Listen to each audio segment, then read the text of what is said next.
এবার শারদীয় দুর্গা উৎসবকে ঘিরে ব্যাপক নিরাপত্তা ব্যবস্থা নেওয়া হয়েছে কুমিল্লায়। তারপর কিছুটা শঙ্কায় আছেন সনাতন ধর্মাবলম্বীরা। এদিকে প্রশাসন বলছে শান্তিপূর্ণভাবে শেষ হবে পূজা, কারণ মাঠে থাকছে পর্যাপ্ত আইন শৃঙ্খলা বাহিনীর সদস্য। পাশাপাশি সবগুলো মণ্ডপে থাকছে আইপি ক্যামেরা।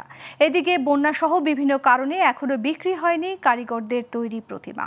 কুমিল্লা থেকে মোহাম্মদ সাইফুদ্দিন রনির তথ্য ও চিত্রের ডেস্ক রিপোর্ট।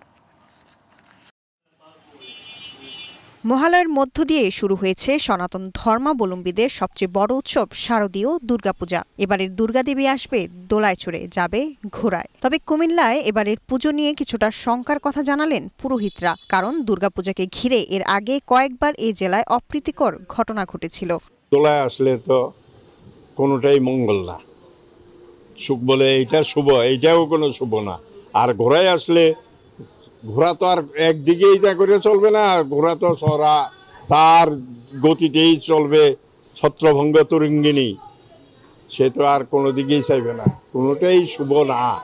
পূজা উদযাপন কমিটির নেতারা বলছেন, অতীতের সব কথা ভুলে গিয়ে এবছর তারা নির্বিঘ্নে সার্বজনীন দুর্গোৎসব পালনের প্রস্তুতি নিয়েছেন। ওরা কতটুকু আমাদেরকে নিরাপত্তা দিবে ওটার উপরেই নির্ভর করে আমরা কিভাবে পূজা করতে পারবো। অন্যান্যবারের ন্যায় এবারও আশা করি সুন্দরভাবে হবে। পূজার প্রস্তুতি মোটামুটি এই পর্যন্ত চলছে। আপনারা দেখতে পাচ্ছেন যে এখন রং চলছে, কিছু কিছু জায়গায় মণ্ডপও তৈরি হচ্ছে। বিভিন্ন নেতৃবৃন্দের যে আমাদের আশ্বস্ত করছেন, সেই আশ্বস্ত আমরা বিশ্বাস রাখছি এবং আশ্বস্ত হচ্ছি। আশা করি যে পূজা ভালোভাবে করতে পারবো।